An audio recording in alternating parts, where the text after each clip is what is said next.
I'm Thomas, and I'm gonna walk you through some of the more advanced programming of the Prism 2 LED light fixtures by AquaMaxx, including making your own custom lighting schedule, saving it as a custom preset, and I'll also give you a sweet tip on how you can make a one-button shortcut to a whiter setting for taking better photos without an orange filter, or an all-blue setting for showing off your coral fluorescence without messing with your schedule.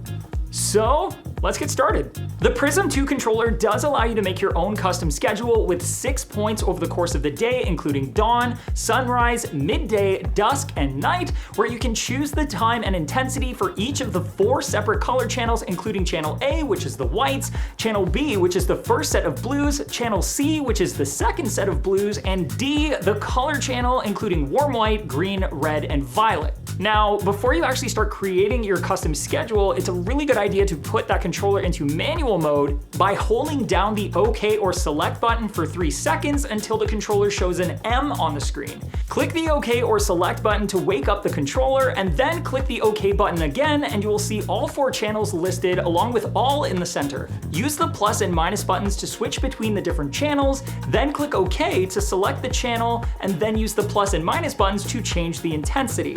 Selecting all will overwrite and change all 4 intensities together. If you do have a par meter handy, now is a really great time to play around with those intensities and your par meter to figure out what intensities work best to hit the par ranges for the corals that you want to keep. Now we can get on to making that custom schedule. First, unlock the controller by holding down the back button for 3 seconds, then press the plus button to enter the menu and press it again to highlight auto mode and click OK. Next, press the plus button to highlight channel A and click OK. You can now set the dawn time, which is the time you want the light to start turning on, by clicking OK and using the plus and minus buttons to set the hours, then click OK again and you can use the plus and minus buttons to set the minutes. Press OK one more time to save. Now press the plus button to move down to intensity and click OK to enter your preferred starting intensity using the plus and minus buttons, and OK again once you've finished. Most reefers are going to want to leave the dawn intensity at 0% to prevent unwanted light over the course of the evening, and a nice soft ramp up in the morning. Once you're finished, you can press the plus button again to move on to the next point, in this case, sunrise, and repeat the exact same process to set the time and intensity. Now, as an example, if I set the sunrise time to 8 a.m. and the intensity to 50%, I'll have a slow ramp up from 6 a.m. to 8 a.m. that goes from 0% to 50% intensity on channel A. Do the exact same for midday, then dusk, and then make sure you set the intensity for night to 0% so that the light actually turns completely off. If you do want a dim glow for the nighttime, I recommend that you set channel C to 2% for a mild moonlight effect.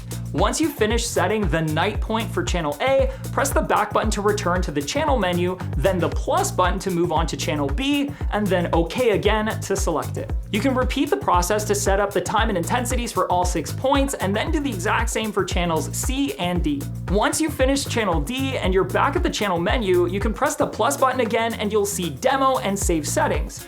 To preview your schedule, press OK while demo is highlighted, then OK one more time to see a 60-second time lapse of your 24-hour schedule. When it finishes, the controller will go back to the channel menu. If you do want to make any changes, press the minus button to go back. If you're happy with your schedule, press the plus button to highlight save settings and press OK. You can then press OK again, followed by the plus or minus buttons to choose which of the 3 DIY schedule slots you'd like to save this schedule under. Then press OK again to select it, then the plus button to highlight confirm, and then the OK button one more time to save. After that, you can either let the controller time out until it goes back to the lock screen, or press back a few times to exit the menu and you're all set. Now, onto that really sweet tip I was talking about earlier. There is a very easy way to temporarily change your light's intensity and spectrum settings without touching the schedule at all. It's really handy for things like punching up the whites and lowering the blues a bit so your camera has an easier time taking pictures, or running only whites at 100% during maintenance so it's really easy to see all that algae and detritus that you want to remove, or even just running all the blue channels at 100% while your friends are over so you can show off all of that crazy coral fluorescence. By holding down the OK button for 3 seconds while the controller is locked, you can quickly toggle between auto mode and manual mode. While you'll normally be using auto mode to run your lighting schedule, you can use manual mode to set up the light fixture spectrum and intensity for either photos or maintenance or that color pop I was talking about. Now, once you've entered manual mode, press the OK button and you'll see the channel menu.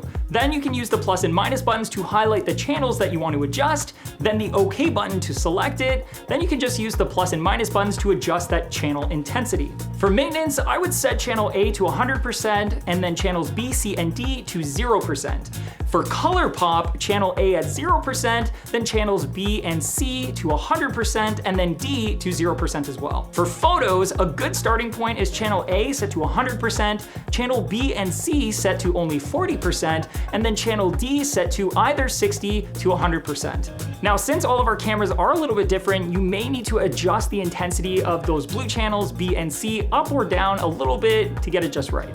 Once you've got the first channel set to the desired intensity, press the OK button to save it, and then you can move on to the next channel. Once you've got the spectrum and intensity you like for all of the channels, press the back button and you'll return to the main screen.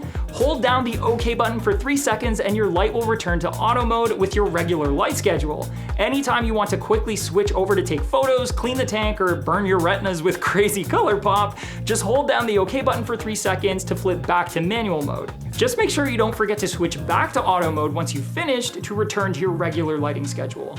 Like I was mentioning earlier, it is a really good idea to double check your intensity settings of your lighting schedule using a par meter just to make sure you have the correct par levels for the kinds of corals that you want to keep. If the par is too low, you can actually starve your corals, and if it's too high, you might actually bleach them. So using a par meter just takes all of the guesswork out of lighting and makes sure that your corals are getting what they need, but only if you know how to use a par meter the right way. So learn how by watching this video right here.